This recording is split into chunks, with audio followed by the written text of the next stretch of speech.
There are two kinds of men who walk into a war zone with a mop: the fool who got lost on his way to the mess hall, and the one who made the mess in the first place. Rivik Kale was never lost. It started on the upper decks of Gallowspire Station, a floating fortress orbiting the dead world of Arcaris. The smell of recycled air and ego hung thick in the corridors, especially when warlords gathered. Tonight, they were celebrating Commander Zarnak's promotion, again, another step up the ladder built on broken treaties and bored cruelty. The hall shimmered with polished alloy, laughter loud and hollow, and the drinks were poured like credits grew on asteroids. But none of that mattered, because over by the wall, pushing a squeaky-wheeled mop bucket and wearing a jumpsuit too old for regulation, was a man no one noticed anymore.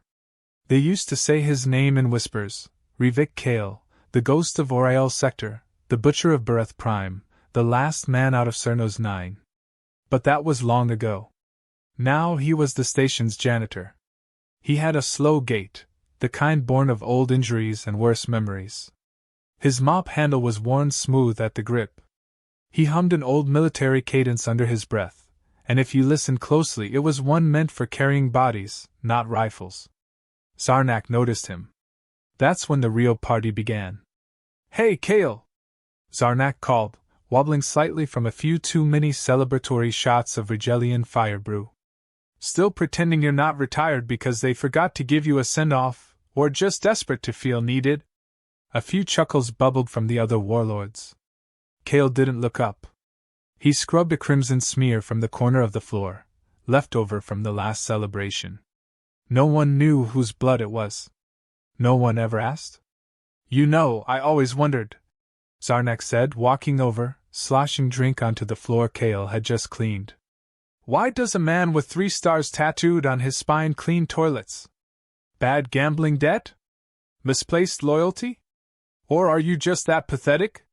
Kale looked up, slow and deliberate. His eyes were the kind you see in deep space, just before your ship dies, cold, vast, and old. He smiled. Not wide. Not warm. Just a twitch of understanding, as if he were watching a child try to lift a cannon. Zarnak's lip curled. "What's that look? You think you're still someone? That rank didn't mean anything. You were a tool. Now you're a joke. Rank is just a number," Kale said, voice calm as a cryochamber. "Dog tags count louder." The room stilled for a breath. A long, wrong breath. Then Varsh, a lieutenant with something to prove, staggered toward the janitor's old locker in the corner. "Bet he's got flowers and coupons in here," he sneered, yanking the rusted door open. The laughter died instantly. Dog tags poured out, hundreds. Tangled, blood-rusted, bent, and scorched.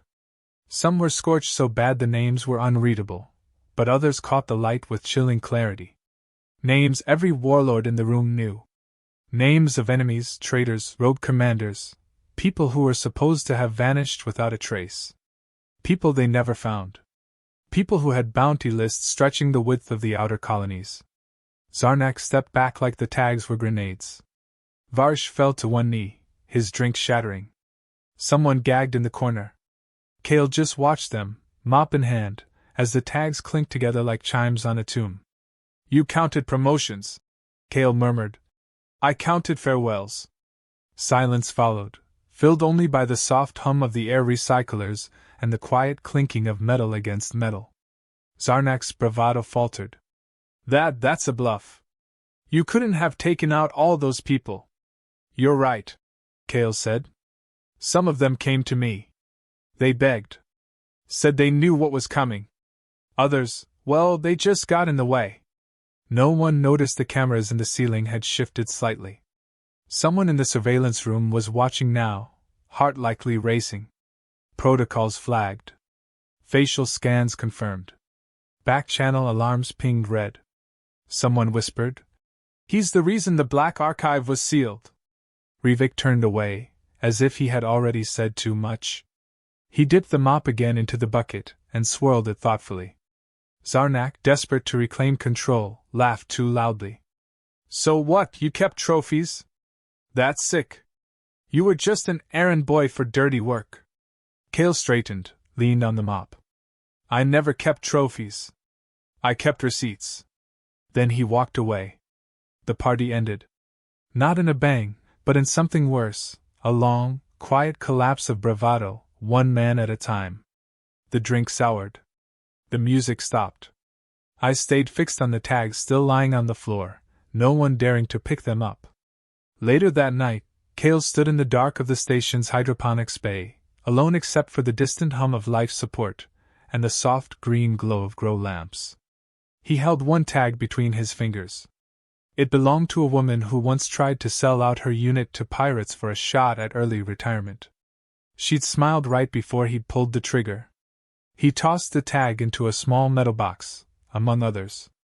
The door slid open behind him. A figure entered, tall, armored, carrying a sidearm not used by any current faction. No words. Just a nod. Cale nodded back. They opened the locker. I saw. They'll send someone. They already did. Didn't report back. Cale didn't smile, but there was a hint of grim satisfaction in his posture. I'm tired of cleaning this station. Then maybe it's time, the figure said. You ready to get dirty again? Cale looked around at the silence, the walls that had watched him bury years beneath their surface. He thought of the men still celebrating their promotions, still blind to the bodies beneath their rise. He thought of the dog tags. He thought of the ghosts that never left him. I never got clean, he said. And the war began again, not with a shot, not with a scream, but with a man picking up a mop that never was just a mop. Zarnak didn't sleep that night. He tried, but the sound of dog tags clinking kept playing in his ears like a cursed melody. The moment he closed his eyes, he saw Cale's calm face, the way he didn't flinch, didn't threaten, just reminded them all that some wars don't end, they just get quieter. In the silence of his quarters, Zarnak called up old files. Redacted missions. Black Ops logs. Personnel records. All marked with the same signature, RK0091. Cale's old code. Some entries didn't even have details, just mission complete, no survivors, and the kind of high-clearance authorizations that meant the orders came from people who didn't officially exist. Zarnak swallowed hard, sweating, then tapped his console and sent a message up the chain. One line. He's still alive. He still remembers. In the heart of the Galactic Council's data fortress orbiting Aeron Delta, an automated trigger ran its course. Clean slate protocol activated. Dozens of signals fired across the galaxy, agents woken from stasis, trackers activated, teams deployed. The directive was simple: eliminate Rivik Cale, codename Ghost, with extreme prejudice. Do not engage directly. Use surgical teams. Make it look like an accident. No media, no trace. Back on Gallowspire Station, Cale sensed the shift even before the attack came. He'd worked too many years in silence not to notice footsteps that didn't match the schedule, maintenance hatches opened from the wrong side, and janitorial supplies moved without permission. The first clue came when his mop bucket was missing. That might have been funny if it hadn't been replaced with a fake identical one. Wrong weight distribution, newer bolts, chemical smell slightly off. Someone had been in his room, and they'd done their homework. Almost good enough to fool him. Almost. He left the bucket where it was, walked out whistling like nothing was wrong, and made his way toward the sanitation module. The corridors were quiet, too quiet. Shift change had just passed, and there should have been at least 3 other janitors complaining about the food or debating which warlord was the most useless. Empty halls in a space station were never a good sign. It wasn't long before he saw them. 2 figures in engineering uniforms carrying toolboxes that looked a little too rigid to hold anything but weapons. They walked like soldiers, eyes scanning like scanners, and most telling of all, they didn't nod when they passed him. Real workers always nodded at Cale. He was a legend among the blue-collar crew. Cale let them walk past, waited 5 seconds, then turned. You missed a spot, he called. They spun around. Too fast. Not surprised to be seen, surprised to be heard. The first one reached for a weapon hidden inside the box. The second tried to pivot wide for a flank. Both were trained. Both were fast. Neither was Rivik Kale. He closed the gap before they'd finished drawing. The mop handle cracked like a whip against the first man's wrist, disarming him instantly. A spin, a downward slam, the butt of the handle crashed into the second's knee, forcing him down with a cry of pain. A single jab to the throat silenced the scream. Kale twisted the mop head, revealing a hidden latch. A sharp blade slid out of the cleaning end, stained from an old mission he never bothered to wash off properly. He didn't kill them. Not yet. He bound them with flex tape from their own gear, jammed them into a supply closet, and activated the hazardous chemical leak protocol on the panel. The door locked with a hiss. "You're lucky," he muttered. The last team came with grenades. By the time the next wave came, Kale was already moving. He needed answers, not just bodies. The Council hadn't tried to kill him in 20 years. If they were sending people now, it meant something big was coming, or already here. He had one place to check for leaks beyond coolant pipes and gossip: the comms logs in the underbay. That's where he found it. Buried deep in restricted code was a recent transmission from a Council node to Zarnak's terminal. It wasn't encrypted strongly, which was unusual. Almost like they wanted it found. That bothered Kale. Sloppy assassins. Sloppy messages. Either they'd forgotten who they were dealing with, or they remembered too well and were playing a different game. He didn't trust either option. He accessed an old clearance he hadn't used in years.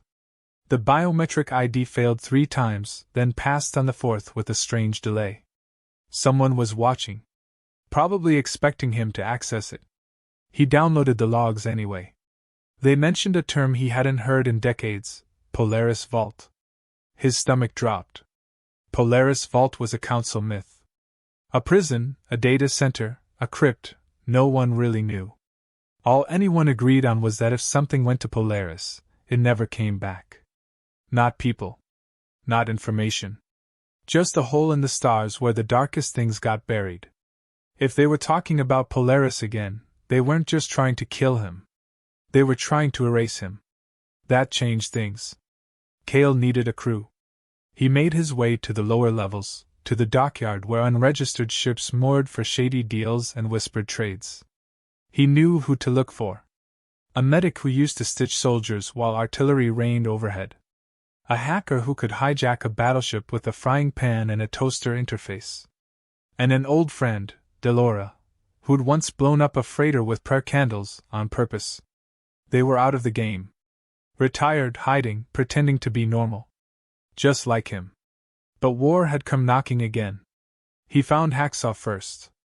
The ex-medic had set up a tiny clinic pretending to heal miners, but mostly selling stim patches and anti-radiation meds made from questionable mushrooms. Kale stepped through the beaded curtain and said nothing. Hacksaw didn't even look up. "Thought you were dead." "Not yet." "You bringing death with you?" "Only to the ones who paid for it." Hacksaw stood, dusted off his stained coat, and grinned. "Fine. But I'm not carrying you this time. My back's still messed up from Cernos. You were carrying the explosives. I was carrying you." "Fair point." Together, they went to find Twitch. The hacker hadn't changed. Still twitching, still talking to herself and 3 imaginary AI friends she swore were real. She screamed when she saw Kale, then hugged him like a lost puppy. "Is it true?" she asked. "Polaris Vault? Looks that way. Oh, we are so dead. Let's do it." Delora was harder to convince. She'd taken to actual religion after retiring, ran a temple out of an asteroid belt. Still wore robes, still smelled like incense and gunpowder. She listened, nodded, poured Kale tea, and handed him a detonator as a blessing. "We going to confession or war?" he asked. "Same thing, darling. Only difference is the body count." By the end of the day, Kale had his team. Not perfect. Not pretty. But the only ones left who knew how to get into places they weren't supposed to. As they gathered in an abandoned hangar, Hacksaw looked at the mop strapped to Kale's back and laughed. "You still carry that thing?" Kale gave a ghost of a smile. "Still cleans better than most warlords." Twitch giggled. Delora lit a cigar with a mini flamethrower. The ship powered up, engines humming like a promise. The hunt for Polaris Vault had begun. And this time, Kale wasn't cleaning up after the war. He was starting one. Space was quiet in the kind of way that made your skin itch. No noise, no chaos, just the still hum of existence stretching forever. But inside the ship Kale now piloted with his mismatched crew, silence was a rare commodity. Twitch was bouncing between control panels like a sugar-fed ferret, muttering equations to herself and occasionally screaming at systems that weren't even active.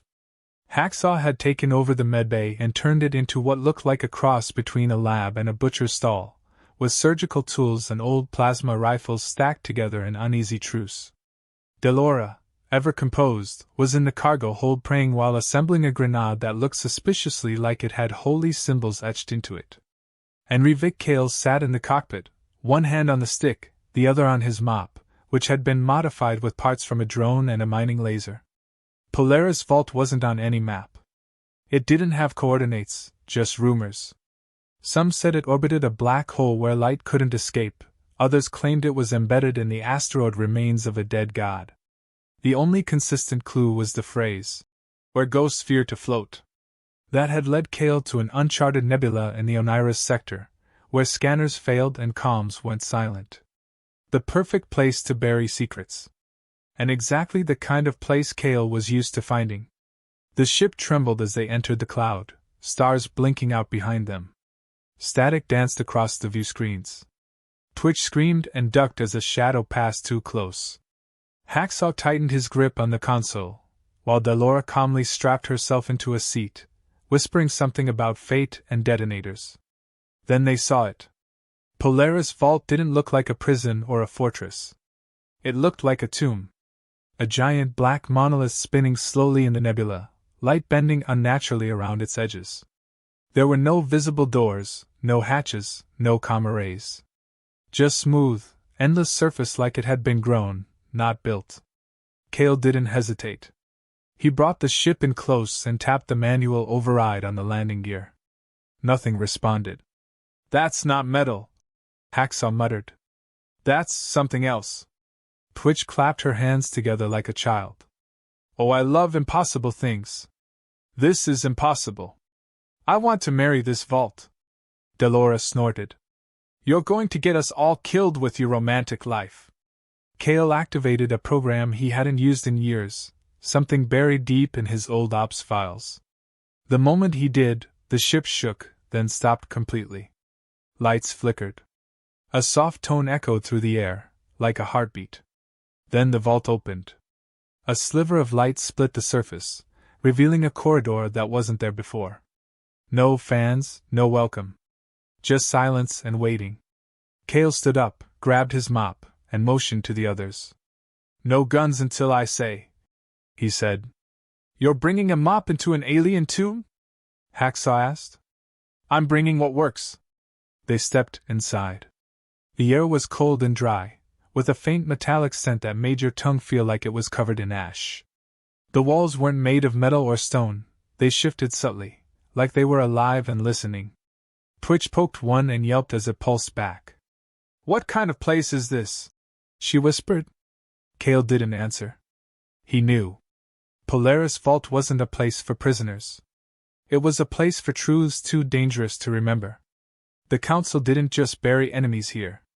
They buried the things that made them enemies in the first place. People like Kale, and others even worse. They passed rows of pods, cryogenic chambers with faces frozen behind fog glass. Some were human, others not. All wore expressions of fear or rage or confusion. None were at peace. A few had cracked open.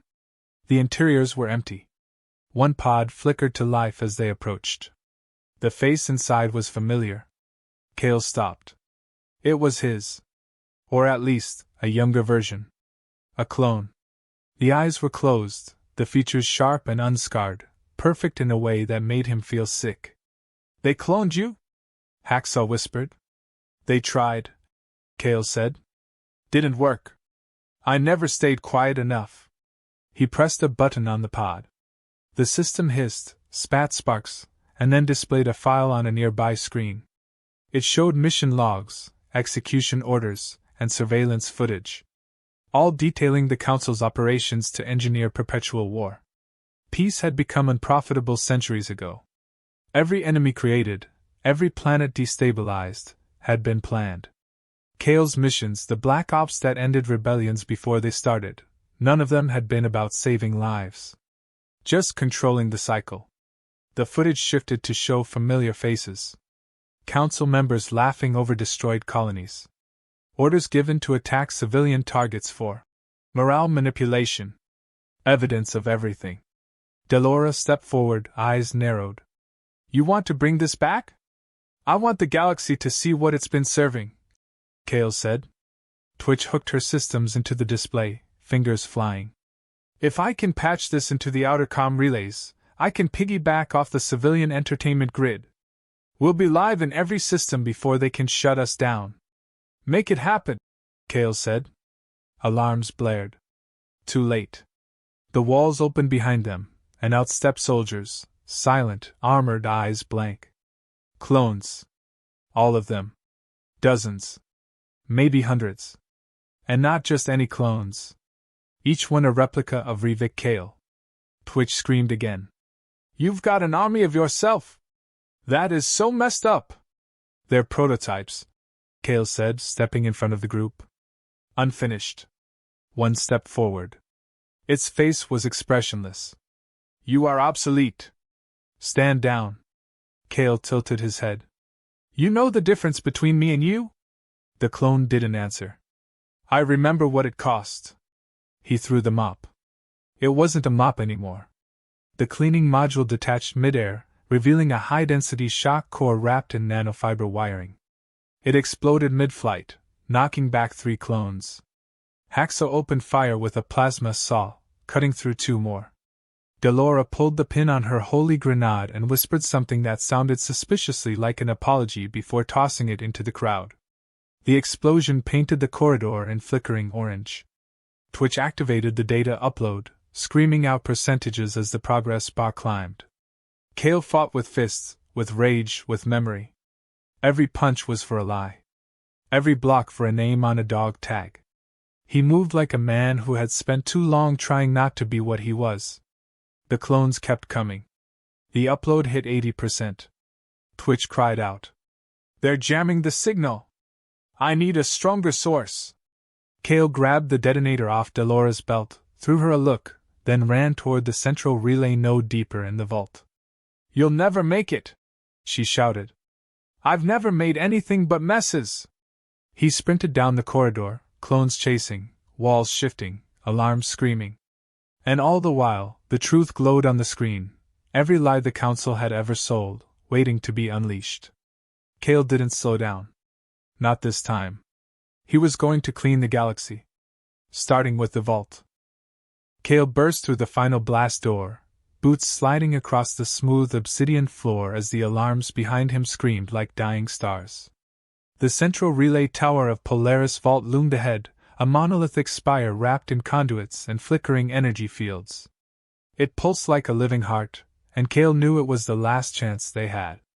Behind him, he could hear the rhythmic stomp of clone boots, hundreds of them, each an echo of himself with none of the soul.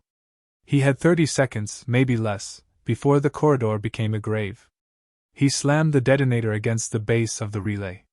It snapped open with a hiss, revealing the port Twitch needed. He plugged in the uplink chip she'd given him and hit the manual override. The system protested. The lights above him dimmed. The screen flared red and then green. Upload resumed. The galaxy was about to see everything. But the Council was not done. Outside Polaris Vault, in the far reaches of the Onira's nebula, a fleet shimmered into view.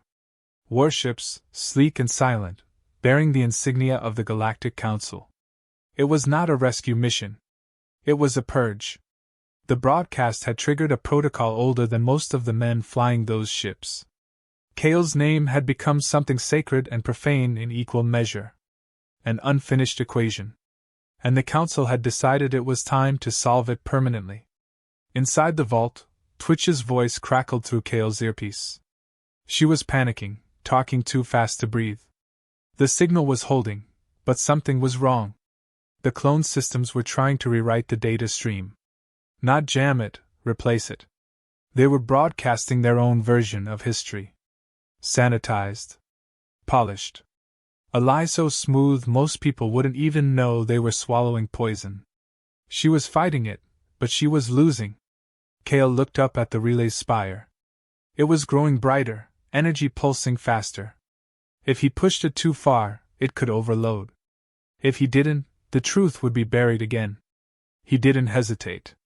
He adjusted the power regulators manually, overriding the safeties, forcing the stream into the relay's core.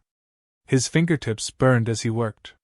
The system fought back, but it was no match for old rage and muscle memory. He had rerouted nuclear failsafes before breakfast during his active years. This was just another day at the office, even if the office was built by madmen. The clones reached the chamber. They moved in perfect sync, rifles raised, targeting systems glowing. Kale stood there, arms out, unarmed now, the mop and blade long discarded. The relay hummed behind him like the breath of a god waking up. One of the clones stepped forward. It looked at Kale for a long moment. Then it spoke. "You are outdated. You are chaos. You are unnecessary." Kale tilted his head. He was bleeding from the side, sweat clinging to his jaw, eyes glowing with defiance. "No. I'm the reason you're not real." The clone fired. But the bullet never hit. Hacksaw dropped in from the upper maintenance shaft, plasma saw spinning, carving a path through the soldiers like a mad surgeon with a grudge. Delora came in right behind, tossing smoke grenades that filled the room with holy scented vapor and chaos. Twitch appeared on the upper platform, wires trailing behind her like wild hair, screaming that the signal was at 95%. Kale moved. He ducked under fire, grabbed a loose cable, and ripped it from the wall. Sparks exploded. He lashed it around a support beam and dove across the room, dragging it behind. He wrapped it around the clone commander's leg and threw a switch. Electricity tore through the floor, short-circuiting half the unit. The others paused, systems confused by the sudden loss of command hierarchy. Delora pulled a small, golden orb from her robe and held it high. She kissed it. Then she threw it. The explosion was bright and beautiful, like a sunrise through stained glass. The clones fell. The relay reached 100%. Twitch screamed with joy and then collapsed from exhaustion. The data stream finished, and a pulse of light shot upward through the vault, piercing the nebula, reaching satellites and receivers and news feeds across the galaxy. Every lie, every forged history, every buried truth spilled out like blood from a wound. Billions watched in horror as they saw their leaders laugh while planets burned, as they read orders signed by men who claimed innocence, as they saw names on dog tags they thought belonged to enemies, only to realize those were heroes betrayed. The Council panicked. Back on Aaron Delta, in the halls of power, screens shattered under fists, officials screamed at aides, and orders were barked to initiate damage control. But it was too late. The truth was out. And the galaxy had started counting dog tags. But victory never comes without a price. A transmission came through the vault's console. It was Zarnak. His face bruised, angry, desperate. "You think you've won? You exposed a few truths. People forget. They always forget. We'll rebuild. We'll paint you as a terrorist. And when the dust settles, they'll come back to us. Order always wins." Kale stared at the screen. Then he leaned forward. "You don't understand. I didn't do this for them to remember me. I did it so they'd never forget you." Zarnak screamed something before the feed cut. The vault began to shake. Self-destruct. Automatic, triggered by the broadcast. The Council would rather lose the vault than let it be studied. Kale looked around. Smoke. Rubble. His crew battered, bloodied, but alive. The exit was collapsing.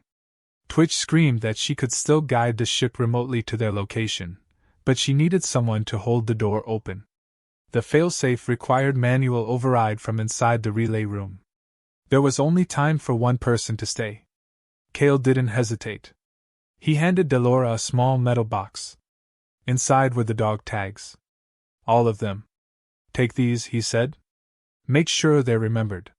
She didn't argue. Tears filled her eyes, but she nodded. They left. Cale stood alone as the chamber began to glow red. Systems overloading.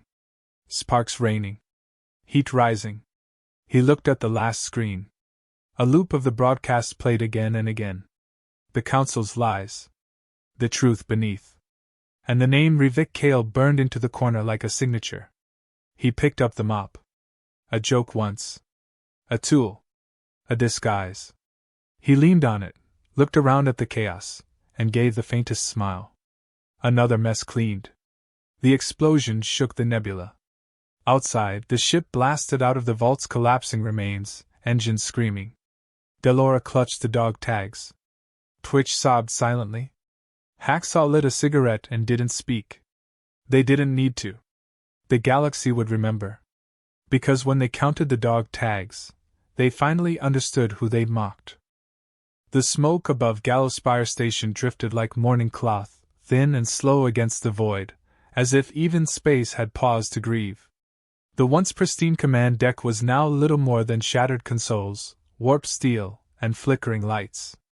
The Council's retaliatory fleet had struck fast, panicked by the truth Cale had unleashed, desperate to burn away the proof before it solidified into legend. But they had underestimated how quickly a spark could become a fire.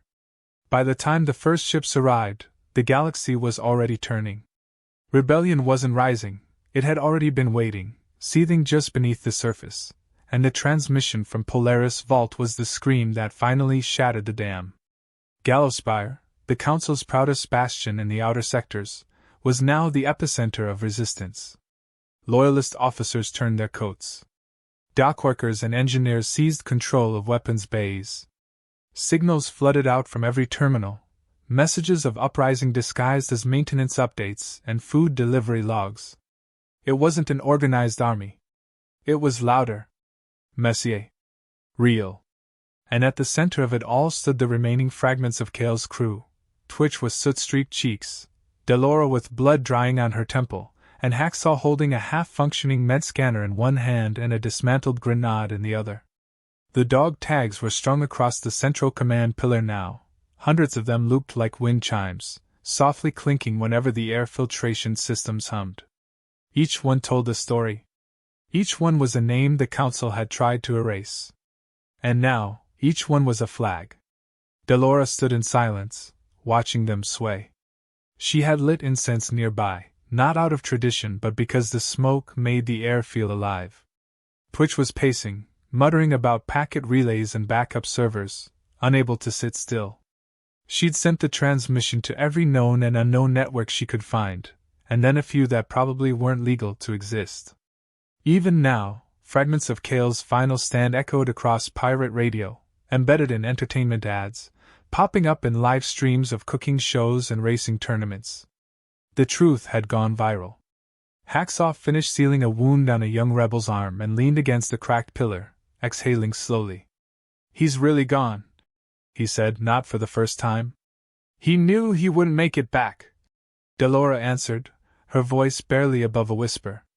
"He could have run. He had the time. No. He had peace.